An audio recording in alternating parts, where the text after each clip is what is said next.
So I'm going to start with this video.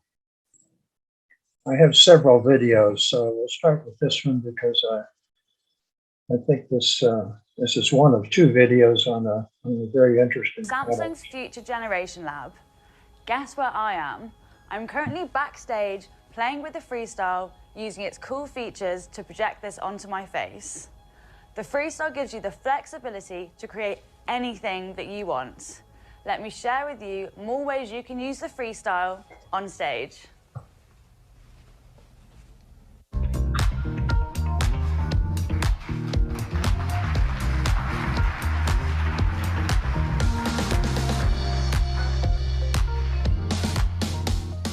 Hey everyone, I'm here to tell you how Samsung is bringing new technology to life for the next generation.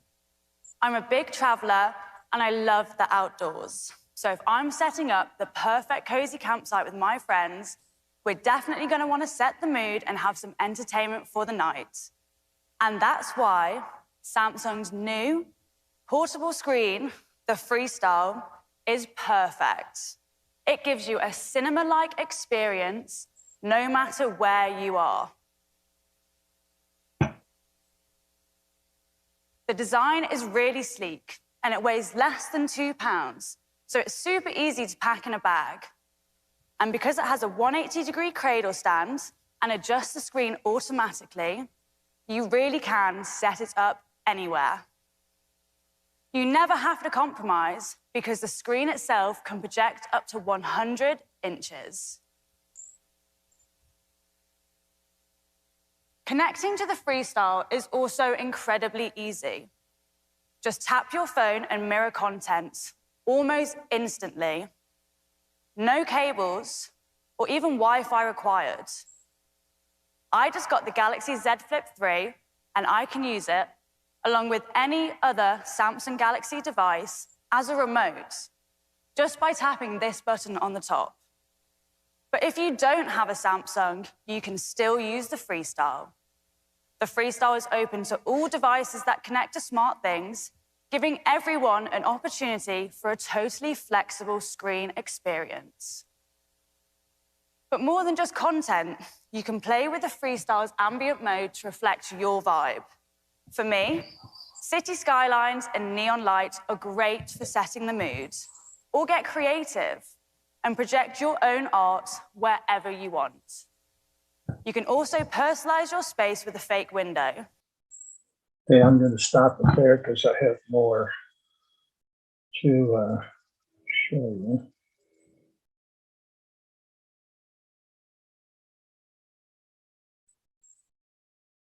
There we go. So this is the next one. This is also on the Freestyle, but guys, something else that I wanted to show you from Samsung is this new projector. It's called Freestyle. Let me show you a little bit more about it. It's really cool. So first of all, let me show you some of the designs they have here already. These are really fun. They have this Vegas sign right here on top, and of course there's always a Mexican between us. Si señor is right here. Man, they're so cool. There's also different colors you can choose from. This is the regular white. This is like a little sort of like a gray, purplish. This is sort of like a green. So you have different choices. Let me show you a little bit of how it looks. So this is the power right here, volume controller. There's some sensors right over here. On the side there is like a microphone switch. There's a mini HDMI port and also a USB Type-C port. On the bottom there's just this sort of like a attachment. I think, yeah, there's gonna be some attachments here, and there's also a speaker right here. I don't know what this is. It's very simple.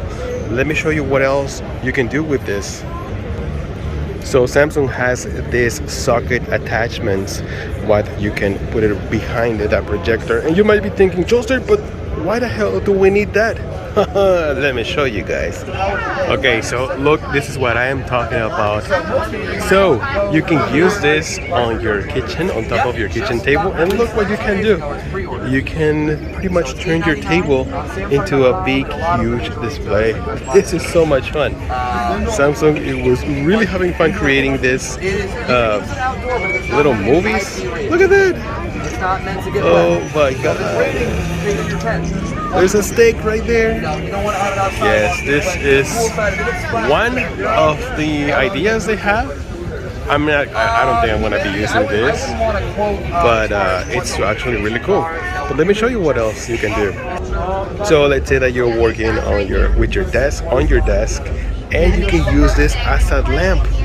So they have this projector right here, the Freestyle, and it's projecting sort of like a video right here. You can probably watch your YouTube videos, or maybe, I don't even know, but maybe you can connect your PC and just type everything and use this as the PC screen, as a monitor. You can also project something on the wall that you have, or you can just use it as a lamp, desk lamp. Isn't that cool? Now another thing I noticed is that this projector, I don't know if it's that rotating movement is already available, it comes with it, I'm not 100% sure, but what it does is, like, even with the screen is a different angle, it automatically adjusts. There you go. It has auto keystone and auto focus, so it doesn't matter where you put it or where you sit it, it'll move and it'll automatically. Okay, I'm going to cut this off here. That's enough of that. You get the idea. So back here to the next thing. Here's a guy talking about what he saw at CES. So TI, but these are interesting. Are these real, or are they just concepts because nobody can buy NVIDIA graphics cards because they're never in stock? Who knows? There's also a new version of the G-Sync monitors that lets you switch dynamically between 1440p and 1080p. That's cool. So conceptually, know what the chips are, but reality, I didn't start at the beginning. I actually think this was a better than average CES, even though this was a very weird CES, because even though technically you could have gone to Las Vegas, and some people did, most of us didn't. Every year at CES, we talk about the difference between concepts and reality. And so this was the concept of what CES was supposed to look like. And this is the reality. There's a lot of vaporware at CES, but I think the people who complain about that are kind of missing the point. A lot of the concepts at CES are about floating ideas to see what consumers' reactions are to it. And also, there's actually just a lot of stuff that actually does ship that is shown at CES. And so I want to talk about both of those things.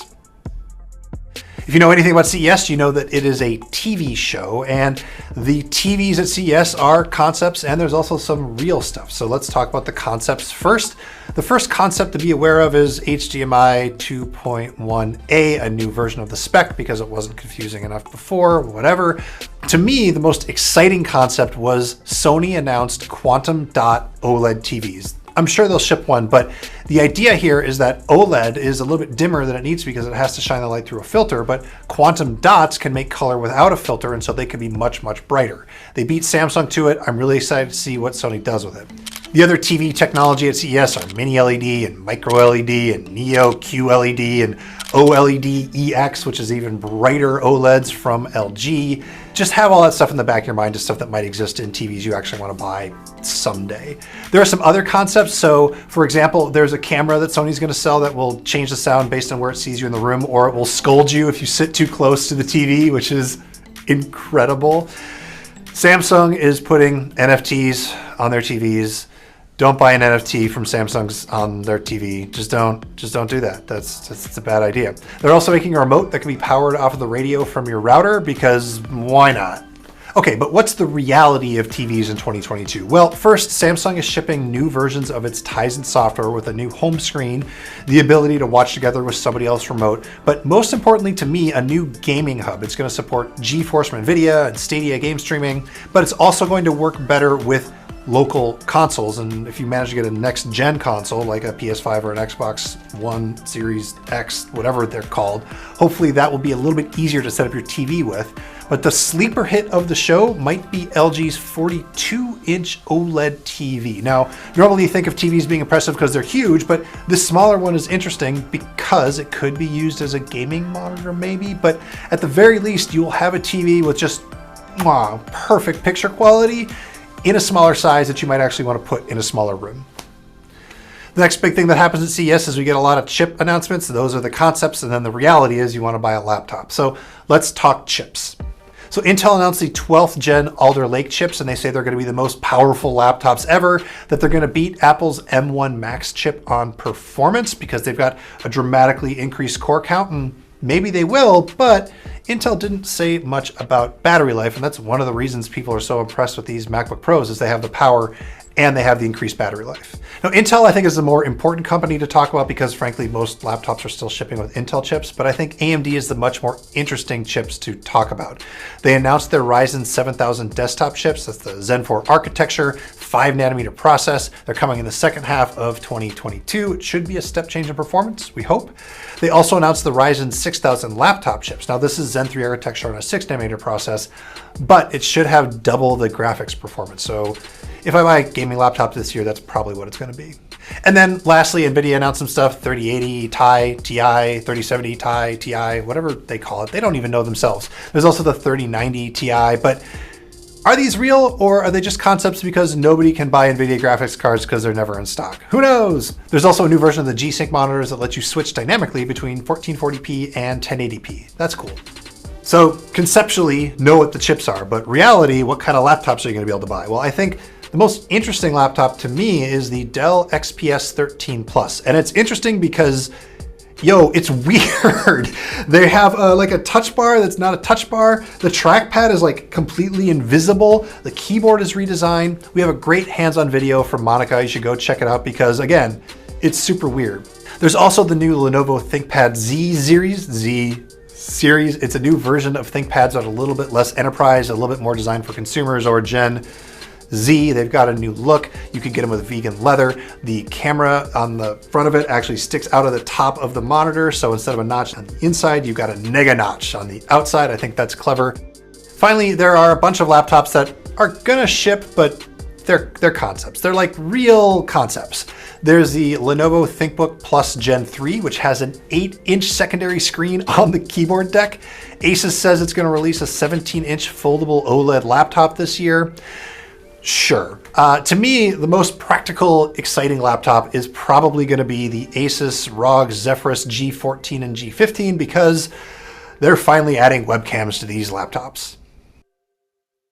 Next up, cars. CES is a car show this year, and oh my God, it was a super year for concepts. Concept cars out the wazoo. Mercedes-Benz unveiled a ultra long range vision EQXX electric concept car. It looks ridiculous, but it's supposed to have 600 plus miles of range. It's there to prove that EVs can have that much range, but it's never gonna sell. There is this new BMW that had color change technology where it could change from black to white dynamically because it uses e-ink on the outside, and it just looks sick. Also, Sony has this Vision S concept. They showed off a car a couple of years ago. They had an SUV this year, and they say they're starting a brand new company to explore actually making cars. Okay, Sony. Chrysler had a concept. Hyundai said that they're gonna have robots everywhere. General Motors says that they're gonna get to autonomous vehicles by the middle of the decade. Volvo says they're gonna have unsupervised highway driving mode in California. All of this self-driving stuff is very unlikely to actually be as good as they claim, but I'm glad they're still pushing for it, I guess. Okay, but what about the real cars? Well, I think the most important one is probably going to end up being the Chevy Silverado electric truck because Americans like buying trucks. However, it's not due to ship until late 2023, and it's based on that Hummer base, and I just think that ship date is not likely to happen. So is it real or is it vaporware? Who knows? GM also announced that they're going to have electric versions of the Equinox and the Blazer. The Equinox in particular is important because it's supposed to have a $30,000 starting price. Finally, BMW has a new car. It's the M60. It's a dual motor performance EV with 280 miles of range. This one's important because it's got that M branding for performance. It's supposed to go 0 to 60 in 3.6 seconds. To me, the interesting thing is that BMW claims they don't have rare earth metals in the electric motor. You think of EVs as being more environmentally friendly, but most of these companies aren't talking about rare earth metal, so good on BMW for trying to push that forward. Now, as far as phones go, CES is not a big phone show, but there is always some phone stuff to talk about. So on the concept side, the big news is that Google is going to be making a bunch of new features for Android that will make that ecosystem feel a little bit more integrated, a little bit more like what Apple users enjoy. So, for example, Bluetooth headphones should be able to automatically switch between Android phones and, say, a Google TV. You should be able to have your text messages on your Chromebook, so it'll mirror your apps from your phone directly to the Chromebook. You should be able to use Nearby Share, which is kind of like AirDrop, to squirt files from your phone to a Windows PC, but only select Windows PCs, not everything. The hassle with all of these concepts is they're concepts. They haven't shipped yet. Google says they're all coming in the coming months, so we got to wait for those updates to actually arrive. What about reality? Well, there's a real phone coming. It's a Galaxy S21 FE, the fan edition. It's a mid-range phone that I find a little bit weird because it's not that far in price from the regular Galaxy S21, and the Galaxy S22 is right around the corner. Hopefully this thing gets some major discounts so it actually makes sense for consumers. There's also the OnePlus 10 Pro. That has been coming out in multiple announcements because that's how phones seem to be announced these days. So we know what it looks like. I think it looks pretty good. We know the specs, their flagship specs for 2022. We know it's coming to China. As of this recording, I don't know when it's coming to the rest of the world or what the price is going to be. I'm sure there'll be 6 more announcements between now and we find out that information. Okay, lightning round, concept, reality, whatever. I just want to talk about stuff that's cool. There is a home robot that is basically just like a self-driving shelf and box that follows you around. That sounds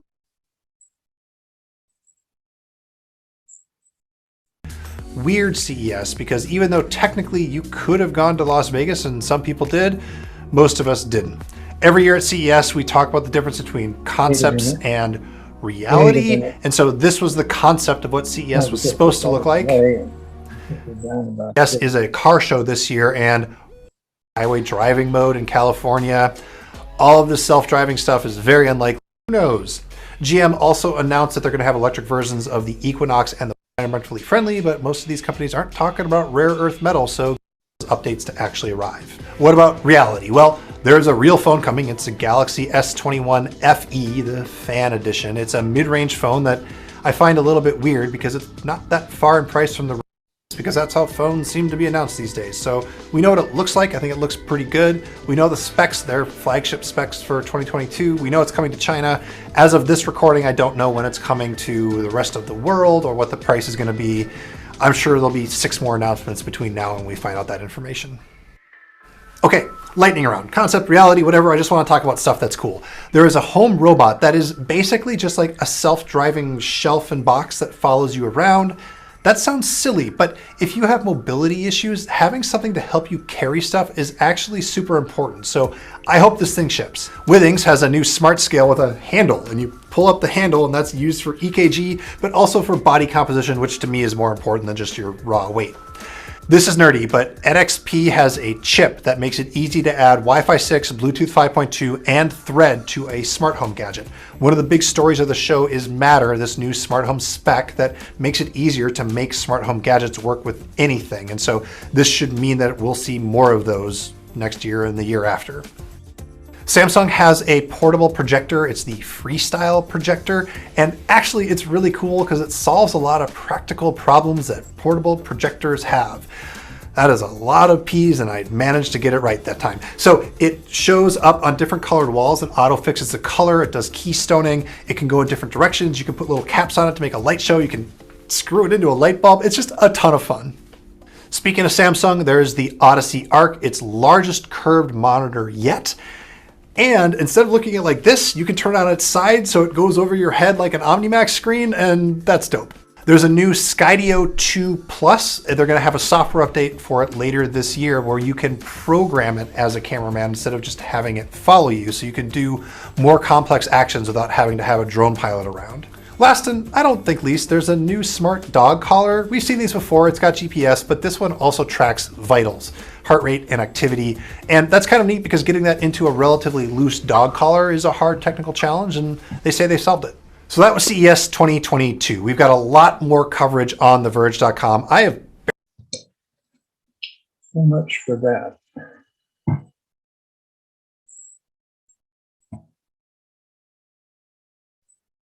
Everybody still with me? I guess nobody's with me. I'm here. I'm here. Certainly hasn't stopped the biggest Nobody tech here. show in the You like world this one? from delivering on some very cool and kind of weird tech products. Here's all the tech that wowed us at CES 2022.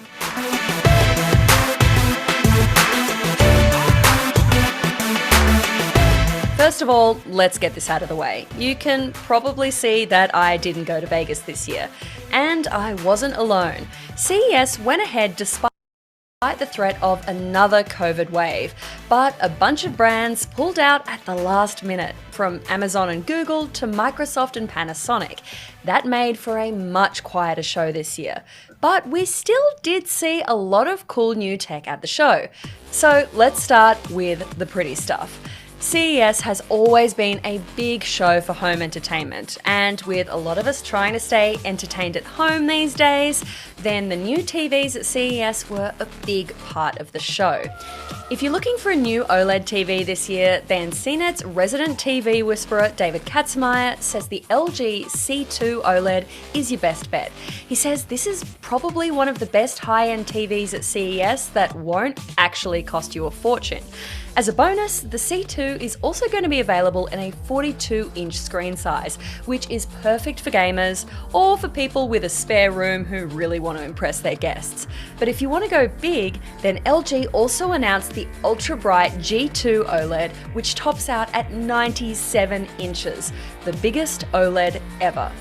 But when it comes to OLED, LG had some competition this year. Early in the show, we heard about Samsung's new Quantum Dot OLED panel.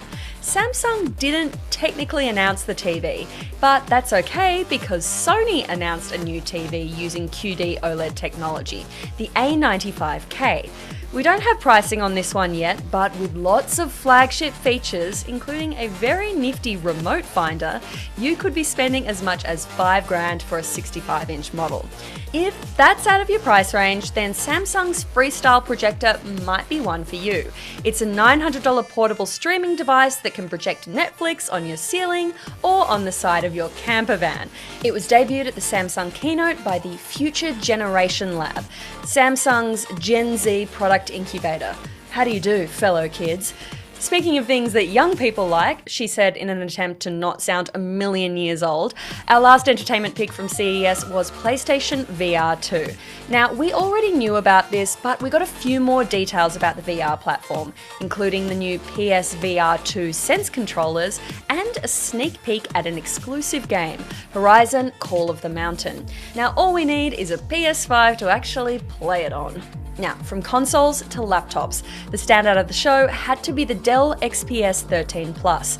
My colleague Dan Ackerman got hands-on with a laptop and says it's the biggest visual jump we've seen in the XPS for some time. There are some really cool features like an edge-to-edge keyboard and a capacitive touch row, which Dan says is a more subtle take on something like the Apple Touch Bar. But hey, I am a huge fan of the Touch Bar, so I'm kinda here for it. If you want something even fancier from the laptop world, then a shout out to the Asus ZenBook 17 Fold. We've only seen this in an Asus reveal video, but it looks pretty sexy. A massive 17-inch folding OLED display that can be paired with a Bluetooth keyboard or can be folded like a clamshell laptop with a keyboard on screen. No prices on this one yet, but Asus says it's going to be out in about mid-2022. Next up, mobile devices. Now, CES hasn't traditionally been a big phone show. That's normally left to Mobile World Congress, which trails CES about a month behind. But while MWC is still set to go ahead in late February, we're still in the middle of the Pando, so who knows what it will look like. And maybe some brands are thinking the same thing. So Samsung, for example, launched its Galaxy S21 FE at CES. That FE stands for Fan Edition. Starting at $700 and available from January 11th, this one is for people who want high-end Android 12 features without the price tag. But a word of warning, we are expecting the Galaxy S22 to launch soon, so it might be worth waiting if you need an upgrade. If battery life is a big one for you, then we also saw more details on the OnePlus 10 Pro. This one is launching in China after CES, but we now know that it's going to have a 5,000 milliamp battery and support for crazy fast 80-watt charging. We also confirmed the rumours about a triple rear camera array and a 32 megapixel front camera for those all-important selfies. And a final mention here on wearables for those trying to kick off their New Year's resolutions. Garmin's Venue 2 Plus got a mic and a speaker at CES, plus a whopping 9 days of battery life. My colleague and wearables life coach, Lexi Savides, reckons that this one is going to give the Apple Watch a run for its money. Oh, and if you're more of a speed runner than a marathon runner, then check out Razer and Fossil's collab, the limited edition Gen 6. Now you can wear RGB on your wrist. In the automotive world, the most eye-popping pick of the show was BMW's color-changing iX prototype. Now, this is called flow technology, and it uses a special wrap to bring different color pigments to the surface of the car via electrical stimulation. Essentially, it's the same technology as e-ink. There's no word yet on whether this will actually come to market, if at all, but it's a very cool concept. Now, something you can buy soon, GM threw down the gauntlet at CES with the 2024 Chevy Silverado EV. Going into production in 2023, GM estimates that this EV will have a 400-mile range. The race between the Silverado and the Ford F-150 just got interesting. And finally, auto smarts weren't limited to just the road this year. John Deere unveiled a self-driving tractor that you can control with a phone. We got to see this one last year out in the field, quite literally, and it was really impressive. This one is definitely going to blow up on farm Twitter. Alright, inside the home, we have a few standout smart home devices we saw at CES. In the kinda zany category, this ceiling faucet from Kohler will let you live your top chef fantasies, assuming that you have plumbing in the ceiling and $6,000 to spend. From ceilings to floors, we saw the Roborock S7 Max V Ultra. Now, that sounds like a Mad Max sequel, but it's actually a robot that can vacuum carpets and mop floors and automatically detect the difference between each, so you don't end up mopping your shag. Oh, and it also has a built-in camera, so you can watch life zoom by a couple of inches off the ground. Alright, finally, because I know you have been waiting for this, CES brought us some truly weird and wonderful tech, like this Peloton on steroids, dubbed the Virtual Ride from LG Display. And then there was LGD's TV throne, media chair, because when you're that rich, quite frankly, you shouldn't have to share the remote control. If you want to live out your Bane fantasies, Razer upgraded last year's viral, no pun intended, face mask, the $200 Razer Zephyr Pro. The new face mask finally gets a voice amp inside, so people can actually hear you. But with weak magnets and dim interior lighting, there are still a few issues, so don't hold your breath on this one. And finally, here it is, my pick of the show, the bonkers, totally wild, probably going to stand over you in the future and watch you while you sleep technology of CES. The Amica humanoid robot from Engineered Arts. Now, you probably saw Amica go viral last year. Well, I had the chance to interview the robot, and I have to say it was eerie and amazing all at the same time. I was kind of sad I didn't actually get to shake hands with the robot in person, but I'm also kind of glad that I didn't enter its visual recognition database. When the robot apocalypse comes in the future, I don't want Amica waving over at me like an old friend. Alright, so what's your pick of the show? Is it the chameleon beamer, the TV throne, the humanoid best friend / robot overlord? Let me know in the comments. And for plenty more coverage on all this tech and what it means for you in the year ahead, stay tuned to CNET.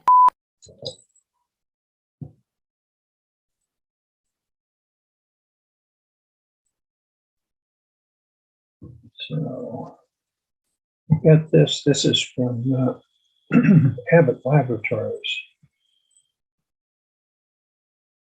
It's called the Freestyle Libre 2 system with real-time glucose alarms. I think there's a video here someplace. No, maybe not. Anyway, it's a patch you wear someplace on your body, and it samples the glucose data periodically, and you can tie it in with your cell phone so you can get an alert when the glucose level increases a certain level. So for those that have diabetes, this would be a real innovation. You can actually get a 2-week trial of the freestyle system. Have to go to their website, abbotlabs.com, and there's a link there to this glucose monitoring system, and you can actually apply to have a free use. I have one more video, but I think maybe we've had enough of that. So that's all I have to show. So I'm going to stop share. And if you have any questions, that's fine. I may or may not be able to answer them. They did mention that the Freestyle, that projector, is $899. So it's a really neat device, and I thought very innovative, but a bit much in price for most people.